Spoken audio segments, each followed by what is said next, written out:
Capítulo 10 del libro del Génesis, versículos 1 a 32. Lo que aquí nos menciona la Escritura es lo siguiente. Esta es la descendencia de los hijos de Noé, Sem, Cam y Jafet, a quienes les nacieron hijos después del diluvio. Recuerden que ya habíamos mencionado este recomienzo que se da a partir de que el diluvio finalmente concluyó. ¿No? Hay un restablecimiento integral de la creación en su conjunto para que la humanidad pueda seguir adelante. Y aparte, con una mayor explicitación del fundamento que la sostiene y que es la salvación, la redención. Bueno, entonces serían hijos de Jafet: Gomer, Magog, Madai, Yaván, Tubal, Mesec y Tirás. Hijos de Gomer: Ascanaz, Rifat y Togarma. Hijos de Yaván: Elisá, Tarsis, Quitim y Donadim. Sus descendientes fueron poblando las islas de los gentiles en sus diversos países, cada uno en su nación según su lengua y linaje. Hijos de Cam: Cus, Mizraim, Put y Canaán. Hijos de Cus: Seba, Javilá, Sabtá, Ramá y Sabteca. Hijos de Ramá: Sabá y Dedán. Cus engendró a Nimrod, que fue el primero que alcanzó fama de aguerrido en la tierra. Él fue un aguerrido cazador delante del Señor. Por eso se suele decir, como Nimrod, aguerrido cazador delante del Señor. Al principio formaban parte de su reino Babel, Erec, Acar y Calné, en el país de Sinar. De este país salió Asur, que edificó Nínive, Rehobot Ir, Calaj y Resen, entre Nínive y Calaj. Aquella es la gran ciudad. Mizraim engendró a los luditas, anamitas, leavitas, naftujitas, patrucitas, caslujitas y caftoritas, de donde proceden los filisteos.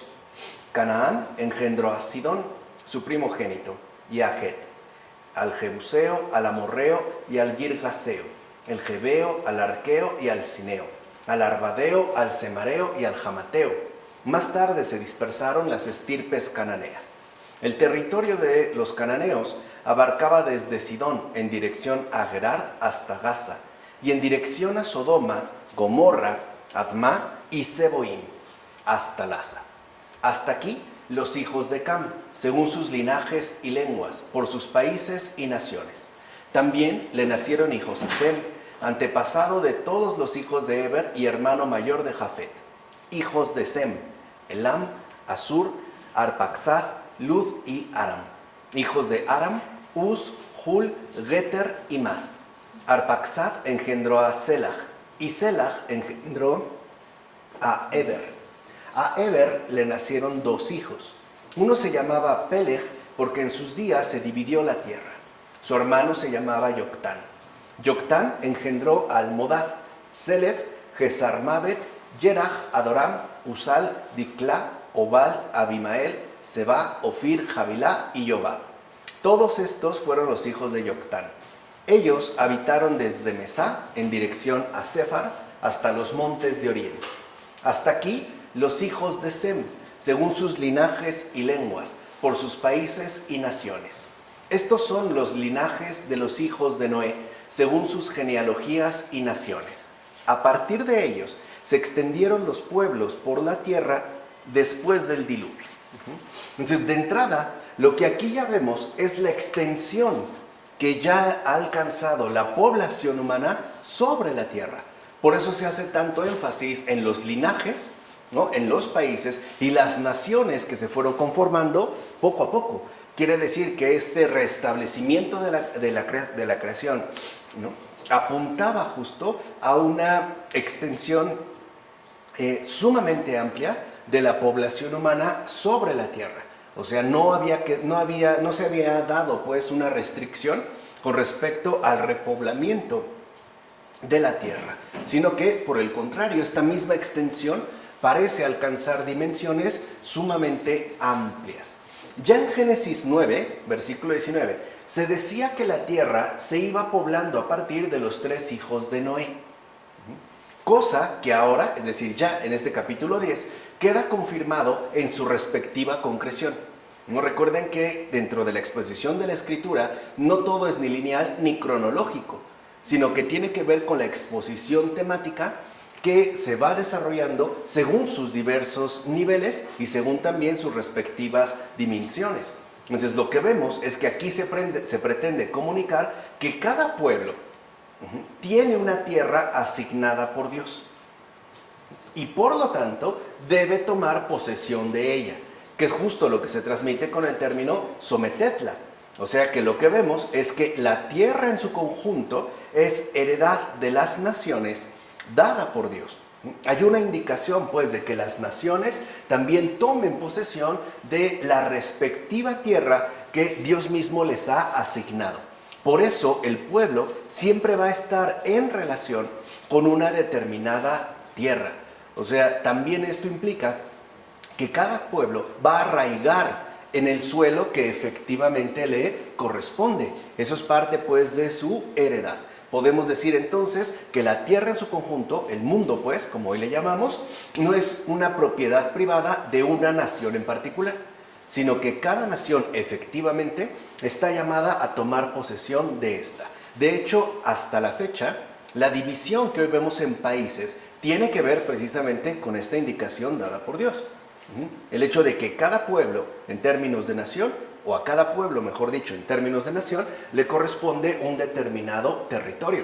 Y como bien sabemos, a lo largo de los siglos, conflictos sumamente sangrientos e incluso sumamente dañinos para las relaciones interhumanas han sido a partir de la cuestión de la tierra.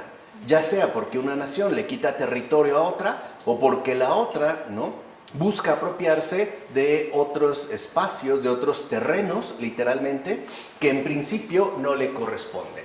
Pues bien, ya en Génesis 10, los descendientes de Sem, Cam y Jafet llegan al número 70.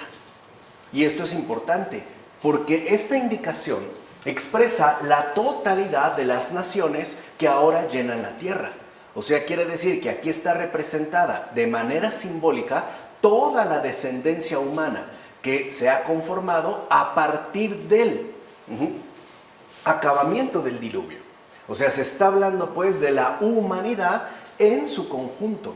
Y esta humanidad, en términos simbólicos, es justo la que ahora llena la tierra y por lo tanto la que determina la totalidad de las naciones. Recuerden que no necesariamente se refiere a una cuestión geográficamente definida, sino a una cuestión simbólica que habla pues de la totalidad de las naciones en términos de la descendencia humana en su conjunto. Ahora, este número de 70, que expresa totalidad, acabamiento, cumplimiento, etc., este número se obtiene a partir de contar todos los nombres, que son bastantes, como ahorita escuchamos, ¿no? Contamos todos los nombres que aparecen en este capítulo, menos a Noé y a sus 3 hijos. Y si contamos a Sidón, solamente una vez. Entonces se obtiene este número de 70. Ahora bien, en Génesis, es decir, mucho más adelante, como ya veremos en el capítulo 46, versículo 27, y en el libro del Éxodo, capítulo 1, versículo 5, Israel estaba formado por 70 personas. Y por ende, el pueblo de Israel era en los planes de la divina providencia una suerte de mundo reducido. Es decir, una humanidad total cuya realización en cuanto tal, en cuanto pueblo sobre esta tierra, dependerá por completo de Dios mismo y no de la tierra que lleguen a poseer. Entonces lo que vemos es que la totalidad de las naciones conforman, digamos, ¿no?, esta plenitud de la descendencia humana. Y el pueblo de Israel, a su vez, va a formar una especie de mundo reducido, que implicará también un mundo en sí mismo, ¿no?, involucrado con las demás naciones, pero a la vez distanciado de estas. En primer lugar, en relación a la tierra. Porque a diferencia de las demás naciones, ¿no?, el pueblo de Israel no va a estar precisamente ligado a una tierra definida, como de hecho sigue ocurriendo en la actualidad. Por eso se habla, por ejemplo, de la diáspora, ¿no? O el hecho de que sabemos que en cualquier parte del mundo prácticamente podemos encontrar en mayor o menor medida ciertas comunidades judías. Y no necesariamente estarían remitidas a una tierra en particular. Cosa que, como sabemos, trajo conflictos desde finales del siglo XIX con el movimiento sionista, que apelaba a la recuperación de la tierra de Israel, o sea, de lo que se conoce como Palestina, y que hoy sabemos incluso, ¿no?, ha generado conflictos bélicos y una cantidad inmensa de muertes. Bueno, por eso entendemos el acontecer histórico, es decir, real, tanto de la heredad de las naciones como del propio pueblo de Israel. Y esto es importante porque entonces el pueblo de Israel ya desde el principio va a quedar contrastado, es decir, diferenciado con respecto al resto de las naciones. O sea, hay ya una diferenciación que, como es evidente para cualquiera, se sigue conservando hasta este momento. Incluso a pesar de que el pueblo judío es un pueblo entre los demás pueblos, tiene un carácter marcado y especial, como si de hecho no perteneciera al mismo orden de la heredad de las naciones. O sea, como si no formara parte, al menos no de manera evidente, de la descendencia humana, ¿no? O sea, sí tienen pues un carácter definitorio de contraste que los mantiene hasta cierto punto como aparte, incluso en sus prácticas, ¿no?, en sus formas de vida y sobre todo en la manera en la que han desarrollado o se ha desarrollado su propio acontecer histórico. Por eso, solo en el pueblo de Israel la ciudad de Dios ha sido peregrina, lo cual prefiguraba ya la ciudad de los santos, es decir, aquella ciudad que no funda ni pueblos ni nacionalidades en la tierra, como menciona Agustín, en la ciudad de Dios. Y esto es muy importante, porque esta ciudad de los santos, ¿no?, la ciudad de Dios, como de hecho le va a llamar el propio Agustín, correspondería al pueblo mismo conformado por los hijos de Dios y que remitiría, al menos en un sentido más profundo, es decir, espiritual, a la propia constitución de la iglesia, es decir, de la iglesia del Señor. Y por eso es tan importante entender que en este caso, esta ciudad se mantiene a sí mismo peregrina, es decir, no está vinculada a una tierra en particular y tampoco está llamada a conformar una nacionalidad ciertamente definida, porque lo que aquí está de por medio es la universalidad que de hecho le corresponde. Es más, en el caso, por ejemplo, ya de la Iglesia del Señor, lo que sabemos es que está en tanto ciudad peregrina, ¿no?, hunde sus raíces no en la tierra, sino en el cielo, que además es una imagen que el propio Agustín nos transmitió. Agustín decía que la iglesia no tiene es como un árbol, pero a diferencia de las ramas, lo que tiene la iglesia son las raíces. Está enraizada arriba, en lo alto, es decir, en este caso, en el cielo. Y por eso no puede quedar remitida a una dimensión geográficamente particular, ni siquiera terrenalmente específica.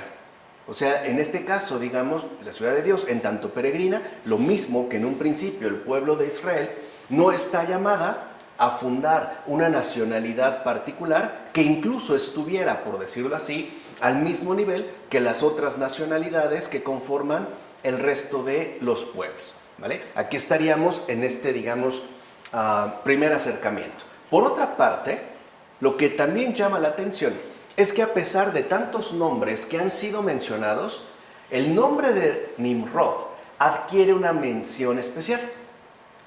Incluso, ¿no?, se le da una caracterización precisa y se le señala de una manera particular. Y esto tiene un motivo. Porque Nimrod, o de hecho, digamos, se considera que fue él el primero en gobernar a las personas. O sea, en este caso, Nimrod sería el primero que aparece como un gobernante de los demás seres humanos. Con Nimrod aparecería pues lo que hoy llamaríamos el ámbito político o el poder político. Y es interesante también de contrastarlo y entender el por qué. En efecto, Nimrod comenzó a ser poderoso en la tierra porque fue el primero que impuso la norma de los tiranos en el poder. De hecho, reinó en Babilonia, la cual fue llamada Babel, ya que los que edificaban la torre en aquel lugar confundieron las lenguas. Babel, en efecto, significa confusión. Eso significa Babel. Y asimismo reinó en Arak, o Erec, que ahora se llama Nísibe, que más tarde se llamaría Seleucia por el rey Seleuco, como menciona Jerónimo en su libro de las cuestiones hebreas sobre el Génesis. Y esto es interesante, o sea, ahí se da el señalamiento que al mismo tiempo que se da esta expansión de la descendencia humana, la heredad de las naciones vinculadas a una tierra, aparece Nimrod como el primero que va a imponer un tipo de gobernanza netamente terrenal. O sea, lo que hoy llamaríamos una subyugación, ¿no?, en términos de tirano, de sus demás congéneres. O sea, aparecerá pues ya como una figura de poder en términos netamente políticos.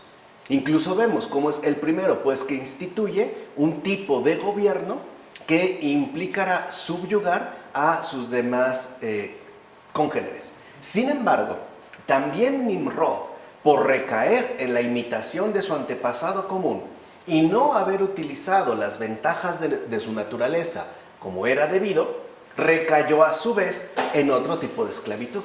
Vean, o sea, lo que hace es esclavizar a los demás. Y eso es cierto. Por ejemplo, hoy los que tenemos que pagar impuestos es una esclavitud legal, pero es esclavitud. No se te da la opción. Estás obligado a.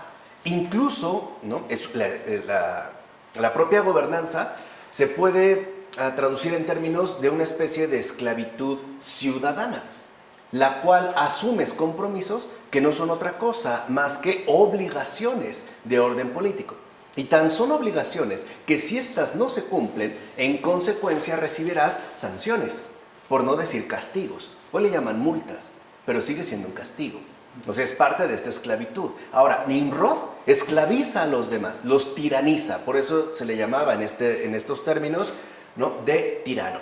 No obstante, él mismo va a caer en otro tipo de esclavitud. Y es algo que le sucede a cualquier gobernante en cualquier lugar del mundo hasta esta fecha. Tal esclavitud consistió en empeñarse en ser rey soberano, ya que no podías ser rey si no hubieras súbditos. Así pues, esta es más bien una libertad aparente, el poder político. El poder político se presenta como una libertad ejecutora, ¿no?, como un poder, ¿no?, que nos brindaría al menos la posibilidad de hacer mil y un cosas, justas e injustas. Pero sería una especie de espacio abierto para hacer mil y un tonterías, ¿no?, o mil y un reformas. Bueno, pero es libertad aparente, porque de hecho es la más penosa esclavitud en el orden de la libertad, ya que dicha soberanía consiste en subyugar seres libres. Y así es como hoy se sigue manteniendo la cuestión política, en términos de subyugación de seres libres. Por ejemplo, en tu casa, por mencionar un ejemplo muy común, tú puedes hacer prácticamente lo que puedas, o lo que esté a tu alcance. Por ejemplo, te podrías sentar a desayunar desnudo, no así en un restaurante, por ejemplo. Porque es parte, digamos, de esta subyugación que impone, repito, limitaciones y sanciones. Incluso, digamos, se va a manifestar como un sistema ciertamente opresivo. Tan opresivo que, dadas ciertas circunstancias, se puede ver amenazado en su permanencia por aquellos mismos que han permitido este tipo de subyugación. Al menos también en términos de una libertad aparente. Dice, y mira qué ambición más grande produce tal esclavitud, es decir, el poder político. Mira pues cómo el vigor del cuerpo no se atiene a sus propios límites, sino que siempre deseando más y más, se vuelve incluso ambicioso de gloria. Así Nimrod, pues no solo subyugaba seres libres con el fin de presidirlos. Vean, de ahí se deriva la palabra presidente. Esa es la presidencia. sino que incluso construía ciudades con el fin de mandar también sobre los enemigos. Ahí se ve la ambición. O sea, no solo Nimrod, en tanto gobernante político, no en tanto tirano, se limitaba a subyugar a aquellos que tienen más a su alcance, o sea, su propio pueblo, sino que incluso se afanó en construir ciudades para que estas ciudades se convirtieran a su vez en medios de sometimiento de otras naciones. O sea, lo que vemos, ¿no?, como lo menciona Juan Crisóstomo en estas homilías sobre el Génesis, es que si bien es cierto que la descendencia humana alcanzó una extensión extraordinaria, literalmente, asimismo empezaron a surgir otro tipo de problemáticas, y de las cuales, de hecho, no hemos podido prescindir. Por ejemplo, sabemos, ¿no?, que hay países que tienen esta ambición de subyugar incluso a naciones extranjeras. Básicamente, ponerlas al servicio de sus propios intereses. Y por eso serán vistos en términos de enemigos, porque este afán, ¿no?, político no reconoce pues los límites, sino que genera una ambición cada vez mayor. Así pues, Nimrod es aquel cazador atroz que no cesa de castigar con frecuentes heridas a las almas incautas. Por ejemplo, cuando se sacan de la manga un nuevo impuesto, hablando de un bien social, pero que en realidad no es más que un castigo, ¿no?, disfrazado de bienestar. Y claro, para que sea todavía menos cuestionado, de bienestar social. Entonces, entiéndase, ¿no?, el gobernante, el subyugador, Nimrod, es el cazador que con su hábil astucia rodea nuestro mundo con curvos recodos rodeados de maleza.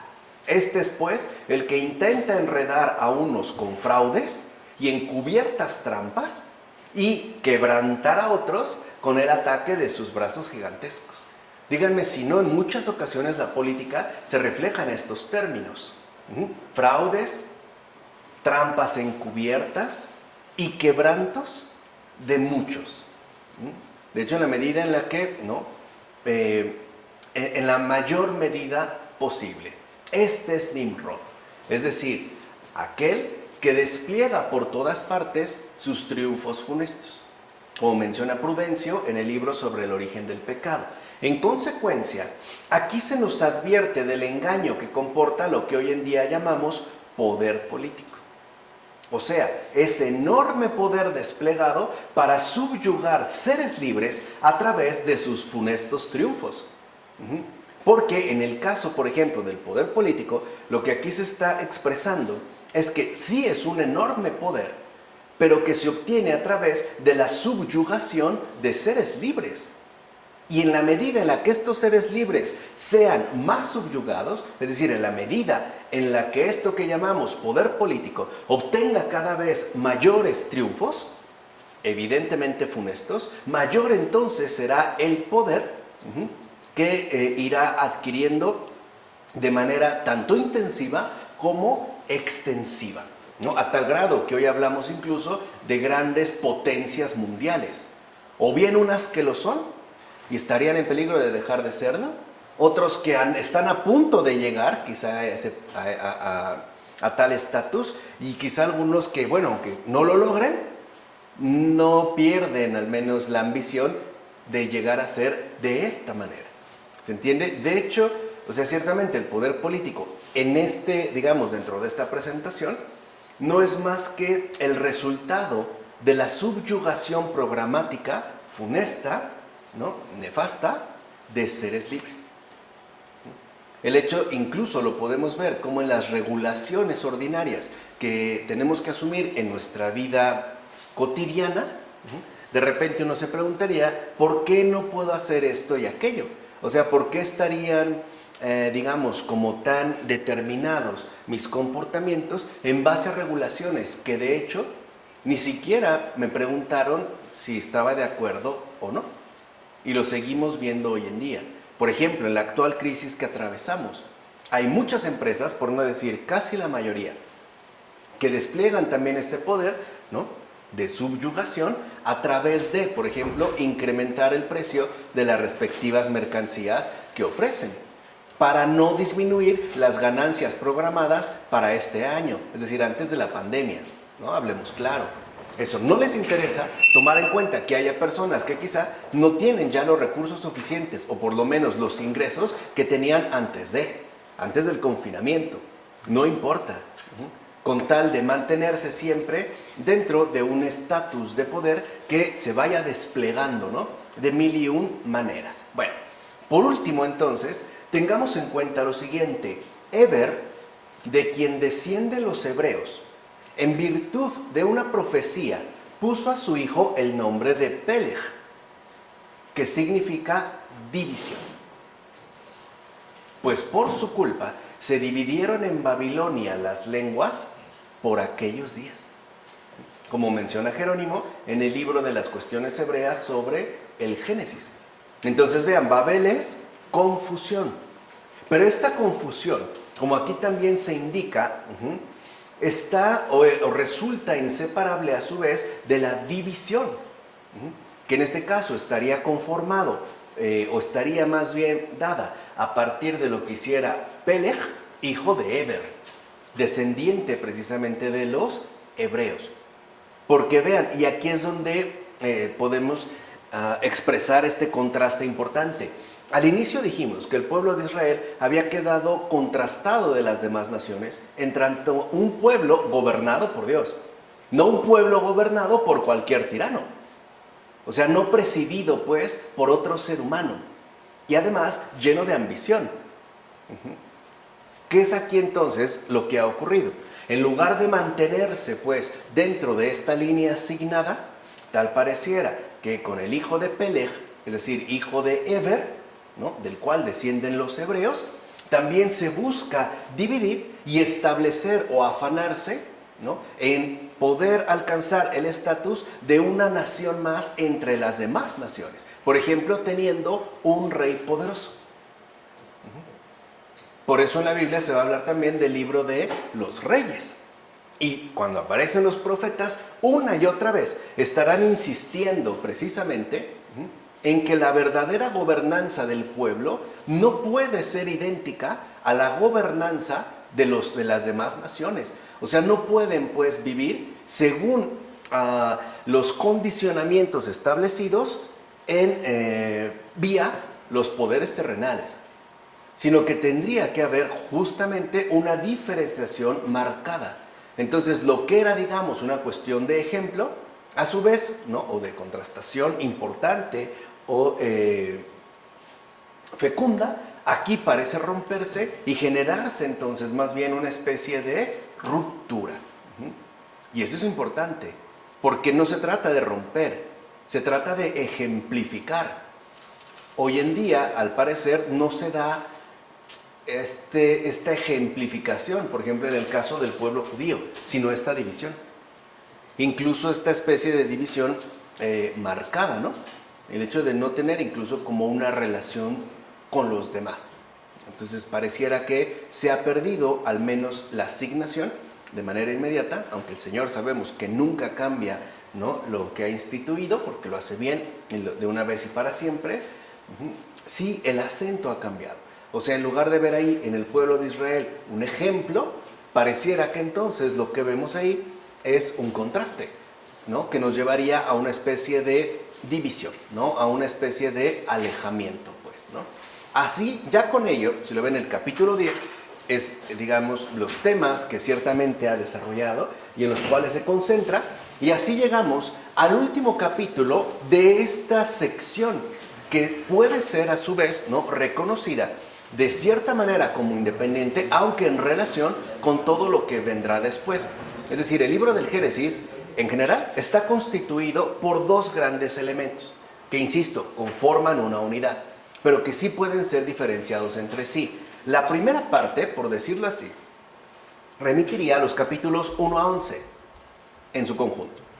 Y el segundo elemento estaría dado por los capítulos 12 a 50.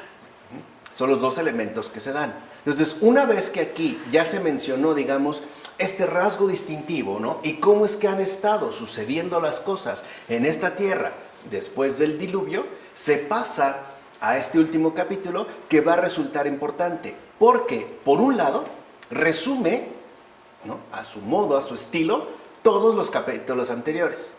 Digamos que es una especie de conclusión, pero al mismo tiempo abre, permite aquello que aparecerá después. Es decir, en lo que se ha mencionado de los capítulos 12 a 50. Veamos entonces qué nos dice este capítulo 11, los versículos 1 a 9. Por aquel entonces, toda la tierra hablaba una sola lengua y con las mismas palabras. Al desplazarse desde oriente, encontraron una vega en el país de Sinar y se establecieron allí. Entonces se dijeron unos a otros: vamos a fabricar ladrillos y a cocerlos al fuego. De esta forma, los ladrillos les servían de piedras y el asfalto de argamasa. Luego dijeron: vamos a edificarnos una ciudad y una torre cuya cúspide llegue al cielo. Así nos haremos famosos, para no dispersarnos por toda la faz de la tierra. Bajó el Señor a ver la ciudad y la torre que los hijos de los hombres estaban edificando, y dijo el Señor: forman un solo pueblo, con una misma lengua para todos, y esto es solo el comienzo de su obra. Ahora no les será imposible nada de lo que intenten hacer. Bajemos y confundamos ahí mismo su lengua, para que ya no se entiendan unos a otros. De esta manera, desde allí el Señor los dispersó por toda la faz de la tierra y dejaron de construir la ciudad. Por eso se le denominó Babel, porque allí el Señor confundió la lengua de toda la tierra, y desde allí el Señor los dispersó por toda la faz de la tierra. Quizás es uno de los pasajes al menos más comentados, ¿no?, o conocidos. El famoso pasaje que apelaría a la torre de Babel, ¿no? Y ya tenemos a lo mejor una cierta imagen, ¿no?, dada de este episodio. Pero vamos a indagar a fondo qué es lo que ahí realmente se encuentra.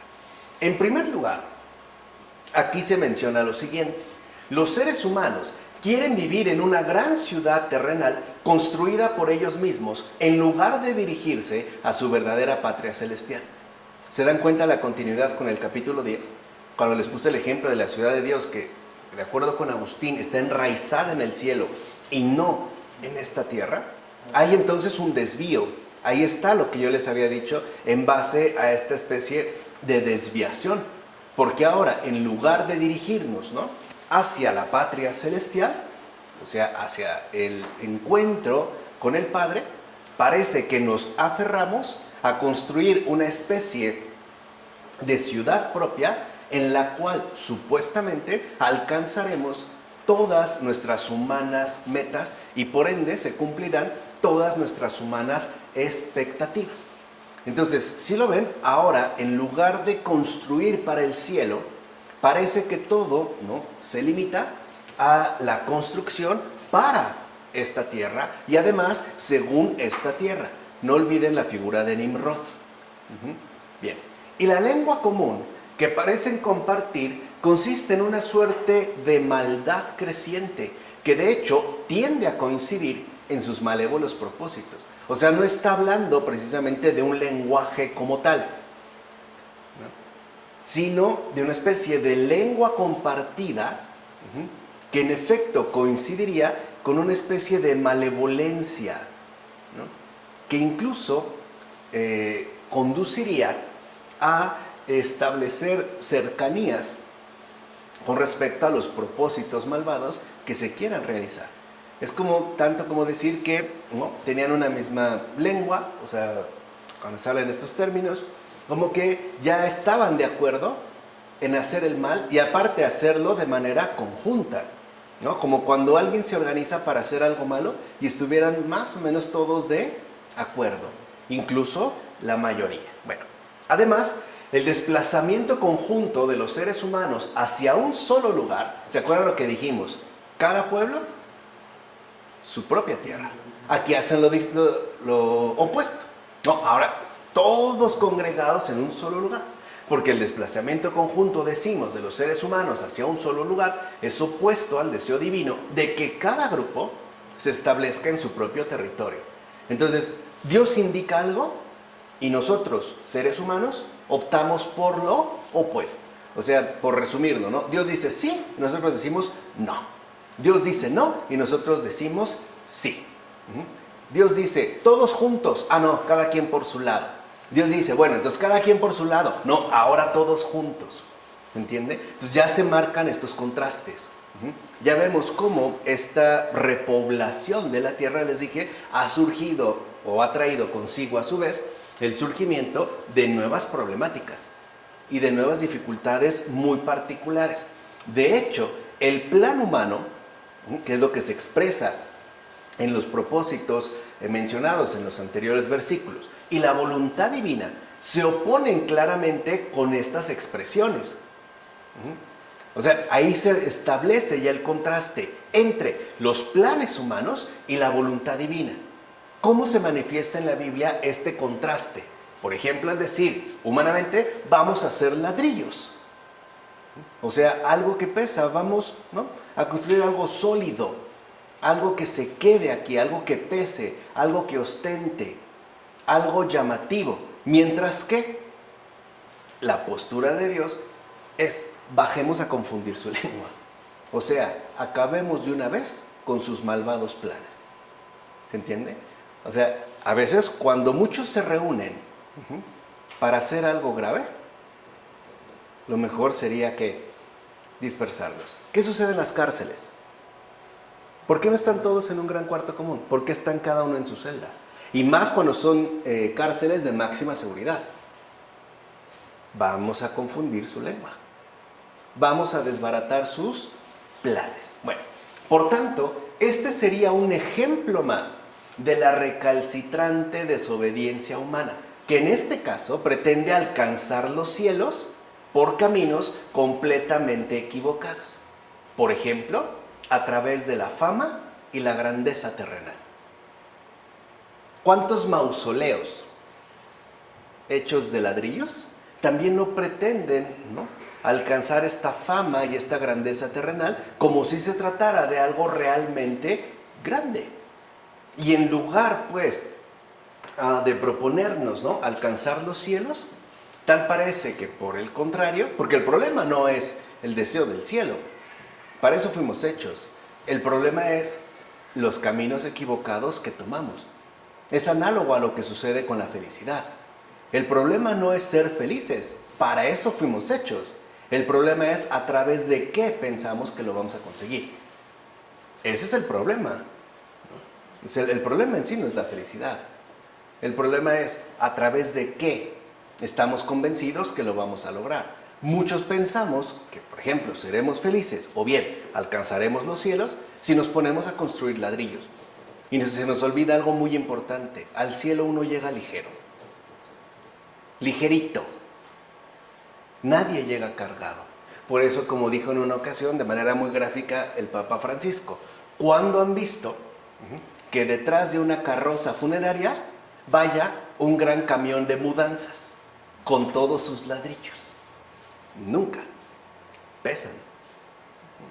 Entonces perdemos de vista la ligereza que implica el alcanzar los cielos y nos volvemos ciertamente pesados, incluso en términos más delicados, lo veremos un poco más adelante. Entonces, de fondo, esto parece apuntar a ese terco rechazo a finalmente aceptarnos como seres humanos en un universo regido por Dios. O sea, tal parece que estamos empeñados en hacer lo que se nos da la gana, y peor aún, como se nos da la gana. Porque muchas veces el problema no está en lo que hacemos, el problema está en cómo lo estamos haciendo. ¿Se entiende? Dijiste, el problema no es la felicidad, el problema es a través de qué encontramos felicidad. O sea, a través de qué suponemos que lo vamos a alcanzar.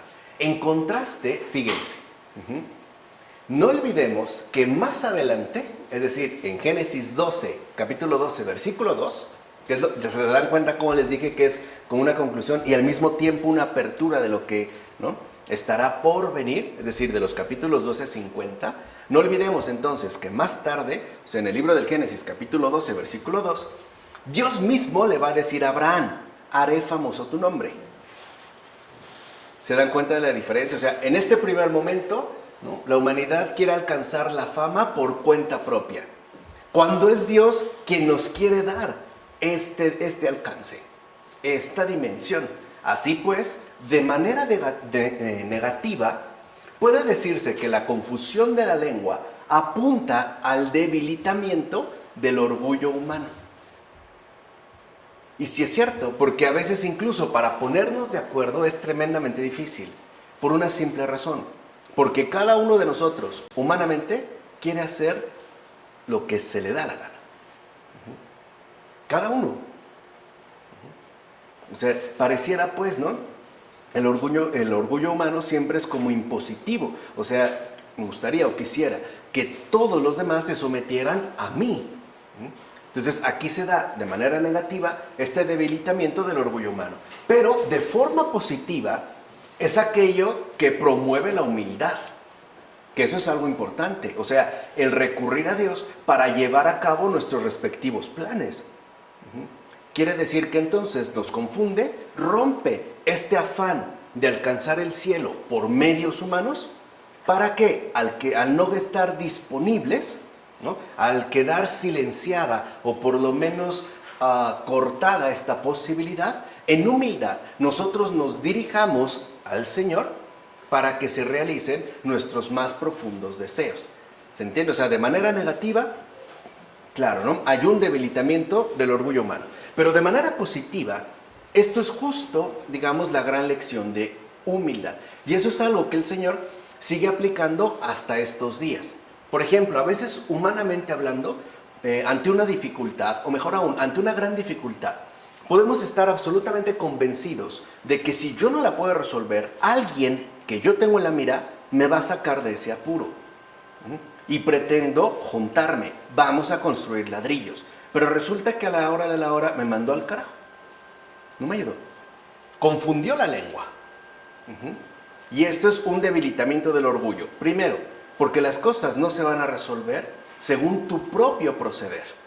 O sea, según tu propia voluntad. Y segunda, la humildad de que en efecto la opción que nos queda de manera patente ante una circunstancia así es Dios mismo. Sería la parte positiva, es decir, su manifestación.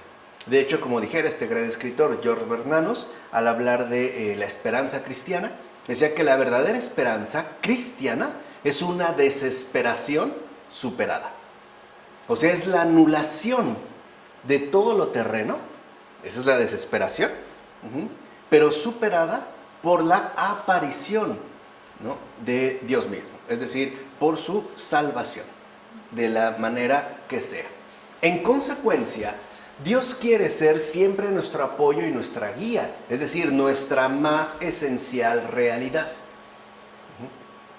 En efecto, mira cómo la naturaleza humana no soporta quedarse dentro de sus límites, sino que, ansiosa de más, siempre está deseando cosas mayores.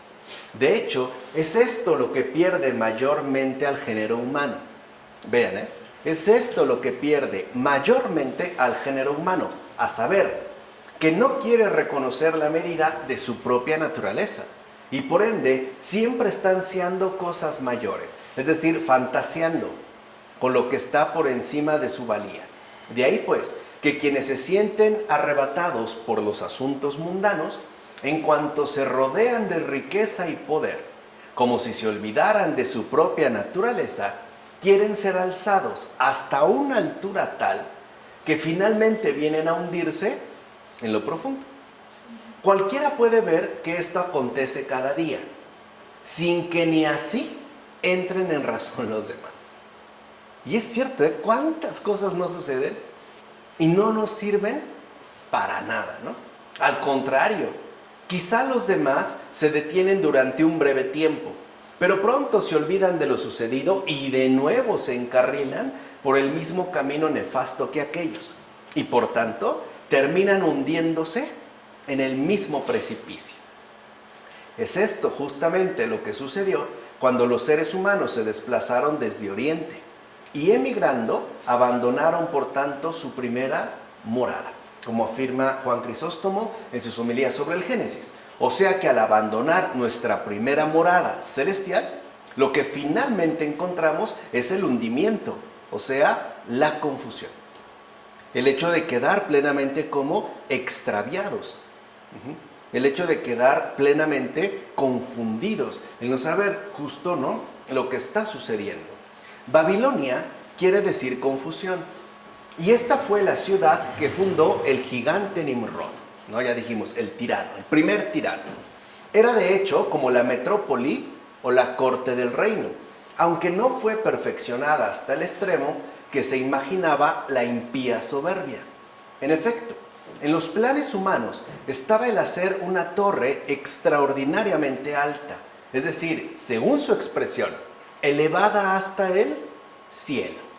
Quizá la torre sería entonces la ciudad de los humanos hinchada de arrogante grandeza, como menciona Agustín en la ciudad de Dios. Hoy alrededor del mundo, no cada ciudad quiere también tener su propia arrogante grandeza, o porque tiene los edificios más altos, o porque tiene los servicios más avanzados, ¿no? Y tiene esta ostentación, ¿no? Esta arrogante grandeza, donde vemos estas ciudades enormemente hinchadas por sus lujos, que incluso nos pueden llegar a deslumbrar. De hecho, después del diluvio, unos hombres soberbios que se empeñan en fortificarse contra Dios, como si para Dios hubiese algo excelso o para la soberbia algo seguro, se construyen una torre para no ser destruidos. Al menos no, si es que de nuevo se repetía otro diluvio. Vean también esa otra dimensión. A ver, pues si el agua cubre, vamos a hacer una torre y ya no nos ahoga. ¿No? Nos mantenemos ahí tranquilos. Ellos habían oído y hasta recordaban que el diluvio había deshecho toda la iniquidad. Pero ellos no quieren dejar la iniquidad. Y para defenderse contra el diluvio, piensan en la altura de una torre. Y en efecto, comienzan entonces a construirla. Pero vio Dios su orgullo y les hizo caer en el error de que no se entendieran hablando. Así pues, por la soberbia vino la división de las lenguas, como menciona Agustín en su tratado sobre el Evangelio de Juan. Y en efecto, la soberbia siempre trae consigo división. Siempre nos va a dividir, no solo con respecto a los demás, sino incluso nos va a dividir con respecto a nosotros mismos. De hecho, Dios fue quien confundió a estos hombres prepotentes. Y los confundió, aunque estaban ya construyendo su torre, no para dañarlos, sino para salvarlos de sí mismos. Ese es el gran problema con el orgullo. Bueno, como afirma el pseudo Dionisio en su carta al monje Gallo. Ese es el problema con el orgullo. Termina hundiéndonos, precipitándonos a nosotros mismos. Entonces, no es que Dios les quiera hacer daño. Al contrario, lo está haciendo siempre pensando en su bien. Es decir, para salvarlos de sí mismos. Recuerden que el Señor ya había prometido que nunca más se iba a volver a inundar la tierra con un diluvio. Ya no. Entonces, ahora el problema no es lo que nos inunda, es aquello que nos asfixia y que no viene de afuera, sino que está dentro de nosotros. Esto que nos ahoga, que nos asfixia, es el orgullo. Es decir, en este caso también la soberbia. Ahora bien, así es como el Señor acostumbra a obrar en toda ocasión. En efecto, esto es lo que hizo desde el principio también con la mujer. Ella abusó del don recibido y por ello quedó sometida al varón. Y a su vez también lo hizo con Adán, puesto que no sacó provecho alguno de su amplia libertad ni del género de vida que llevaba en el paraíso, sino que él mismo por su transgresión se hizo culpable de castigo, Dios lo expulsó del paraíso. Pues bien, también hizo lo mismo con estos. Después de haber sido favorecidos con una misma lengua, ellos utilizaron para su maldad el favor recibido. Y entonces Dios se valió de la confusión de lenguas para detener el ímpetu de su malicia. Como él mismo dice, confundamos su lengua para que ninguno entienda la lengua de su vecino. De modo que, lo mismo que la unidad de la lengua producía la convivencia, ahora la diversidad de lenguas les imponga la dispersión, como menciona Juan Crisóstomo en sus homilías sobre el Génesis. O sea que Dios mismo rompe la vinculación humana según la maldad. Él mismo es quien va a romper la vinculación humana, repito, según la maldad. Y que de hecho, hoy en día, por ejemplo, se está buscando nuevamente una única lengua para todos los pueblos y naciones de la tierra. Una nueva Babel. Que ya no es una Babel construida de ladrillos, sino una especie de Babel virtual, donde haya una integración plena y se funde entonces, en este caso, una especie de humanidad conectada, absolutamente conectada entre sí, ¿no? Y además con elementos tan simples como un emoji, por ejemplo, o un sticker. Ya no es necesario hablar un idioma, basta con poner, digamos, estos divertidos, ¿no?, elementos que nos ofrecen los dispositivos electrónicos. Bueno, de hecho, si su primer lenguaje no se hubiera perdido, no se habría detenido su arrogante obra. Es decir, la construcción en común de su elevado orgullo. Así pues, con sus nuevas lenguas se hicieron extranjeros entre ellos y por tanto ya no se entendían. Por eso, además de la división que trajeron los lenguajes, se desencadenó la guerra entre ellos. Se desencadenó la guerra entre ellos, que habían construido la ciudad fortificada por miedo a los otros. En consecuencia, todos quedaron dispersados sobre la faz de la tierra, como menciona Efrén de Nisibi en su comentario sobre el Génesis. En todo caso, puede decirse que los orgullosos constructores se dispersan por su propio bien. Lo mejor es que no estén juntos. ¿Por qué? Porque aquello, fíjense, y esto es como, me parece que el drama, ¿no?, quizá más ingrato que podemos experimentar en relación con todos los dones otorgados por Dios. Porque resulta que aquello que en principio es gracia, lo transformamos en desgracia. Ahí es donde se produce este drama profundo. Por ejemplo, la enorme gracia de tener una lengua común entre todos y alcanzar una comprensión, un verdadero vínculo de cercanía, una real comunión, ¿no? ¿Y para qué la empleamos? Para generar desgracia. Lo que era una gracia, ahora se convierte en una desgracia. A lo mejor una persona tiene un cuerpo muy hermoso, es una gracia.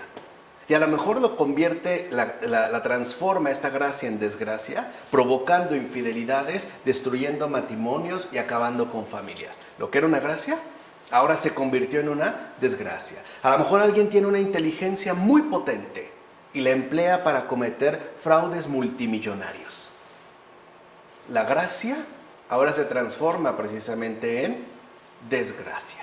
¿Se entiende? O sea, aquí es donde vemos, ¿no?, cómo el Señor no se desaparta de nosotros y, como ya lo habíamos dicho en anteriores ocasiones, incluso se mantiene velando por todos y por cada uno, ¿vale?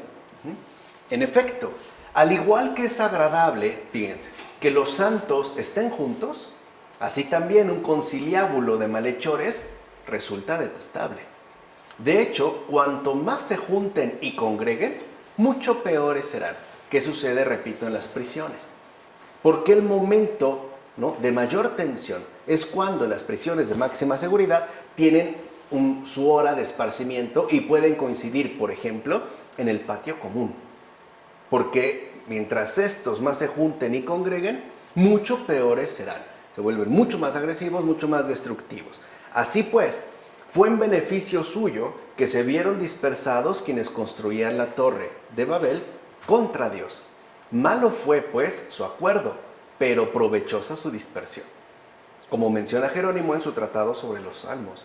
Y en efecto, aunque nosotros, ¿no?, estemos empeñados en hacer mal, Dios incluso va a terminar reconduciéndonos para un bien. Aun cuando nosotros estemos como obsesionados con echarlo todo a perder, Dios mismo intervendrá para que, en efecto, se obtenga de ahí un bien incluso mayor. Por eso cuando nos preguntamos, ¿por qué hay tanto mal en este mundo? Pues porque Dios existe. Por eso. Esa es la razón más simple. ¿Por qué todo parece estar tan mal? Pues porque Dios está vivo, vigilante, atento, cuidándonos. Nadie se ríe de Dios. Nadie lo ha hecho y nadie nunca lo hará. Nadie. Porque lo que perdemos de vista es este bien que siempre se nos ha proporcionado. Y nos quedamos como atorados, es decir, igualmente confundidos, ¿no?, en esta inmediatez escandalosa y llamativa del mal.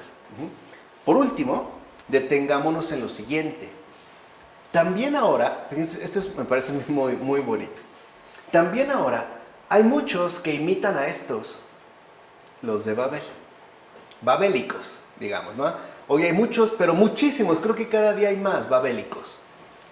En México y en cualquier parte del mundo. También ahora hay muchos que imitan a estos y quieren que se les recuerde por sus construcciones.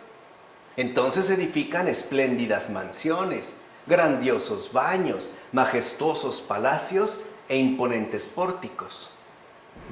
En efecto, si a cada uno de estos les preguntas por qué razón se fatigan y sufren, y hacen tantas y tantas muestras de derroche de riquezas en balde, la respuesta que oirás será esta: para perpetuar el recuerdo y se oiga entonces decir, esa casa es de fulano, aquel palacio es de sutano, esa preciosa mansión pertenece a mengano. Y sí es cierto, hasta la fecha.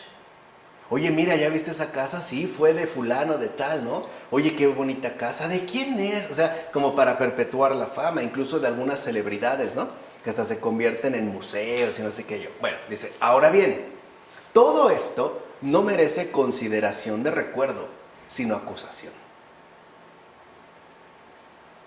No es pues para admirar, es para reprochar. No merece consideración de recuerdo, sino acusación. En efecto, a lo que ellos afirman, habría que añadir también, sí, de fulano el avaro es tal casa.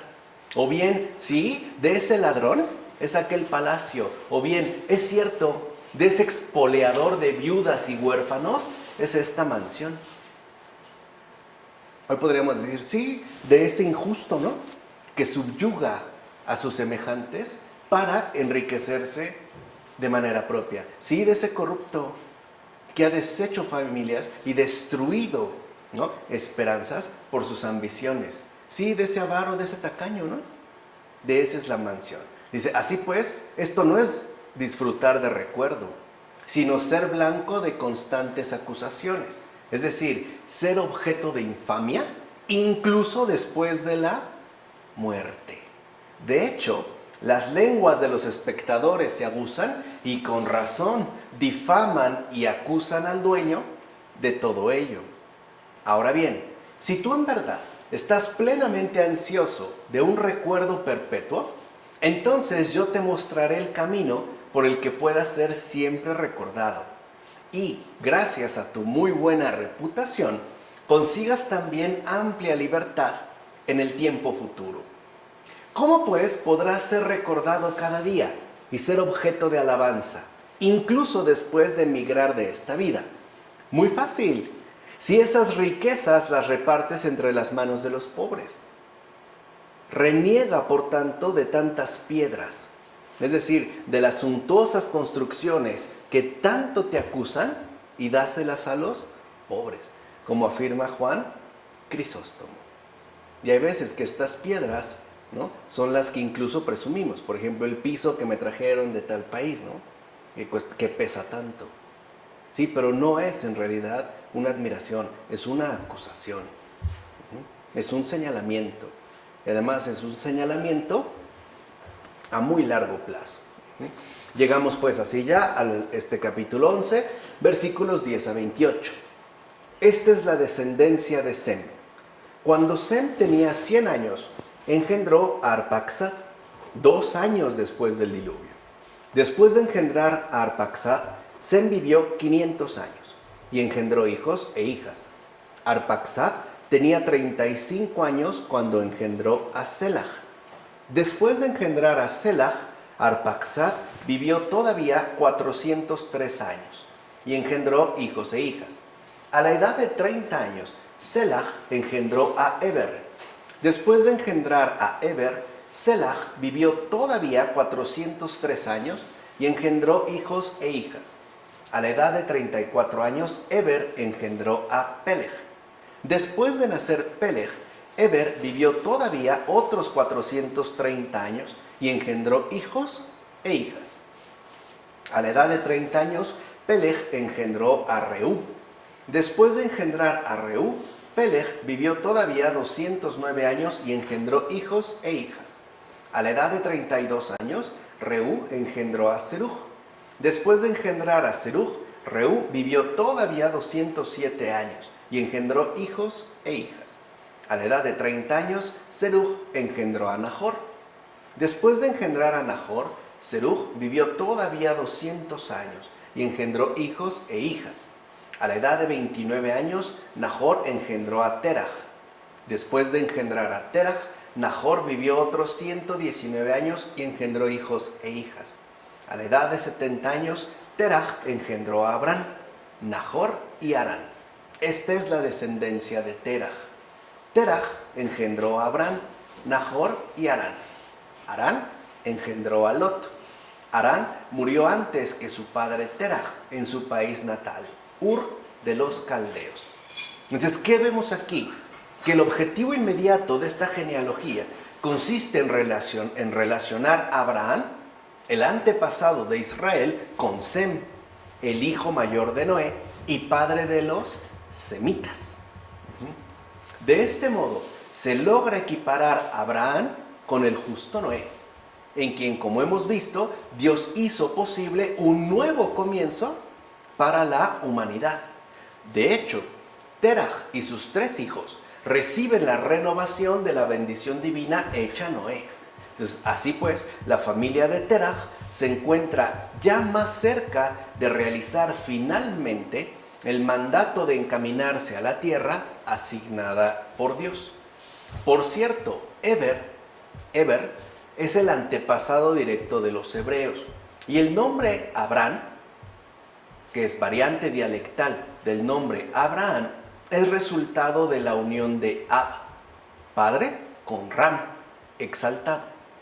En consecuencia, el significado de Abraham, entiéndase, Abraham, es el siguiente: sea exaltado el Padre, Dios. Entonces, aquí hay algo muy hermoso. Ya desde aquí se insinúa incluso, ¿no?, la figura del Padre. ¿Se acuerdan cómo en los capítulos anteriores el que había destacado era el Hijo? Aquí ahora también el que destaca es el Padre. Porque Abraham, la variante dialectal, ¿no?, de este nombre, que a veces se escribe sobre todo como Abraham, significa sea exaltado el Padre. Pero cuando se habla de Ab, no se está hablando de cualquier padre. Digamos que al menos se sobreentiende que es un Padre mayor, ¿no? El Padre, pues, de todos. Dios Padre. O sea que Abraham es figura, fíjense, del único padre de un pueblo numeroso, de hecho incontable, que es justo la humanidad en su conjunto. Y esto es algo muy hermoso, porque ya desde aquí, ¿no?, se ha alabado el Padre de todos. O sea, no solo va a ser el Padre de un pueblo en particular, sino que es el Padre de este pueblo numeroso, incontable, que abarca a la humanidad en su conjunto. Por eso nadie puede decir que otro ser humano no es hijo de Dios, por ejemplo. Porque todos, de hecho, provenimos del mismo Padre. Todos poseemos el mismo patrimonio, o sea, la relación con el Padre. Y como bien sabemos, fíjense, donde aparece el Padre, está también el Hijo. Los hijos del Padre, los hijos de Dios, son tales precisamente por la obra en la tierra de su Hijo, según el Espíritu Santo. Se van dando como indicaciones de este misterio tremendo, que es justo la Trinidad. Así pues, debe iniciarse la serie de generaciones desde Sem para que se enarbole la ciudad de Dios, la ciudad de los hijos de Dios, después del diluvio. En efecto, después de haber presentado la ciudad terrena en Babilonia según la confusión, la Escritura retorna como recapitulando al patriarca Sem, y desde él emprende la marcha de las generaciones hasta Abraham, y hace notar además en qué año de su vida engendró al hijo que continúa la serie y cuántos años vivió. Entonces el énfasis está puesto justamente en la relación directa entre el padre y el hijo, de manera simbólica. Pero eso es, digamos, lo que está en el trasfondo. Esto nos brinda una idea del real crecimiento de los pueblos, ¿no? Como menciona Agustín, en la ciudad de Dios. Entonces, los pueblos son la formación del amplio cuerpo del Hijo en la tierra, la humanidad entera. Y que al ser, digamos, ¿no?, formación del amplio cuerpo del Hijo en la tierra y abarcar todos los pueblos, se está hablando de este Salvador universal, del Redentor del mundo, que como antes ya habíamos dicho, ¿no?, ya se había hecho referencia a la encarnación. Llegamos finalmente ya a los versículos 29-32 de este capítulo 11. Abraham y Nahor tomaron esposa. La mujer de Abraham se llamaba Sarai, y la mujer de Nahor, Milcá, hija de Harán, el padre de Milcá y de Yiscá. Sarai era estéril, no tenía hijos. Teraj tomó a su hijo Abraham, a su nieto Lot, hijo de Harán, y a su nuera Sarai, la mujer de su hijo Abraham, y salieron juntos de Ur de los Caldeos para ir a la tierra de Canaán. Llegaron hasta Harán y se establecieron allí. Los días de Teraj fueron 205 años y murió en Harán. Entonces veamos esto. La genealogía de Teraj en Génesis marca ya la importante división entre la historia de las naciones y la historia de Israel. O sea, la diferencia que existe entre las naciones, Gojim, y el pueblo de Israel, que si se acuerdan, desde el capítulo 10 ya se había esbozado. Esta distinción, ¿no?, particular que adquiere. Por supuesto, Israel forma parte de la humanidad en su conjunto. Una humanidad cuyo crecimiento y extensión se acaba de mencionar en los versículos anteriores. Y por tanto, es también parte fundamental de la sociedad humana. ¿Vale? Esto sería innegable. Ciertamente, los mandatos divinos, que consisten en continuar la vida a través de una descendencia numerosa y en la posesión de una tierra, o sea, en tener un lugar donde vivir con una familia, incumben tanto a Israel como a las demás naciones. Pero su principio, como dijimos, no es terrenal. De hecho, tiene que apuntar hacia el cielo. De hecho, con la transformación de los descendientes de Noé en naciones, con su propio territorio y su propia lengua, asimismo se prepara el camino para la creación de Israel como nación. No obstante, como acabamos de escuchar, Abraham y Sarai no tienen hijos ni patria. Sarai es estéril y Abraham tendrá que dirigirse a una tierra que no conoce, pero que se le ha prometido. Entonces, vinculada a la descendencia está Sarai, pero ella es estéril. Y Abraham, vinculada en este caso a la tierra, no posee este territorio. Se le ha prometido, pero no lo conoce. Entonces, con esto se deja en claro lo siguiente desde el principio, ¿no? Y lo enfatizo porque es justo lo que va a estar articulando todo lo demás. Es decir, lo que ya veremos la siguiente ocasión en los versículos 12 a 50. Israel, a través de Abraham, Isaac, Jacob y sus 12 hijos, son una nación para Yahvé. Esta es su peculiaridad, este es su llamado, ser una nación para Yahvé, o sea, un pueblo del todo singular. Y esta singularidad jamás la ha perdido. Tan es así que ya en fechas recientes, como bien sabemos, con el régimen nazi, esta singularidad se señaló de manera verdaderamente dramática, incluso con crueldad. Pero era justo por esta singularidad. Por eso les decía, aunque los hombres nos empeñemos en mal, ahí también se exalta un bien. Por eso incluso les obligaban a llevar la famosa estrella amarilla, ¿no? Como decía Edith Stein, San Maximiliano Kolbe y tantos otros, ¿vale? Llevar esa estrella amarilla. O sea, esta nación es singular, porque esta nación pertenece a Yahvé, ¿vale? De ahí que Israel posea una distinción peculiar que le conduce a cumplir el mandato divino de una forma diferente al resto de las demás naciones. Pues bien, el primer antepasado directo de Israel es Teraj, padre de Abraham. Este último nació en Harán, o sea, Abraham, es decir, en el oriente, lo mismo que todas las demás naciones que posteriormente partieron a su respectiva patria. Por eso Abraham tendrá como tarea llevar a cabo este movimiento de migración hasta poder alcanzar la tierra que le ha sido asignada a Israel por Dios mismo. De hecho, Dios cambiará su nombre tanto a Abraham como a Sarai para dejar en claro que aquello que se ha logrado alcanzar a través de ellos, o sea, la tierra y la familia, descendencia, no es obra suya, sino de él. Porque como ya se aclaró desde el principio, Sarai era estéril y Abraham, literalmente apátrida, sin patria, ¿no? Veamos. Por ser el hijo de un hombre amante de Dios, Dios se le apareció a Abraham y le ordenó emigrar de la tierra de los caldeos. Y cuando Teraj, o sea su papá, lo supo, por amor a su propio hijo, aceptó compartir con él la emigración y llegando a Harán, allí se estableció hasta que abandonó esta vida. Fue hasta ese momento que el patriarca, por mandato de Dios, se trasladó a Canaán. De hecho, Dios no lo hizo dirigirse hacia allá, sino hasta que Teraj murió, como menciona Juan Crisóstomo en sus homilías sobre el Génesis. O sea que Abraham no sigue entonces las órdenes de un ser terrenal, aunque sea su padre, sino que obedece lo mandado por Dios. Y esto es así, porque lo terrenal no está esencialmente enfrentado con lo celestial, sino que se mantienen siempre en mutua cercanía. Aquí lo que se quiere aclarar es que esta obra que se va a realizar en un primer momento en relación al pueblo de Israel no es una obra humana.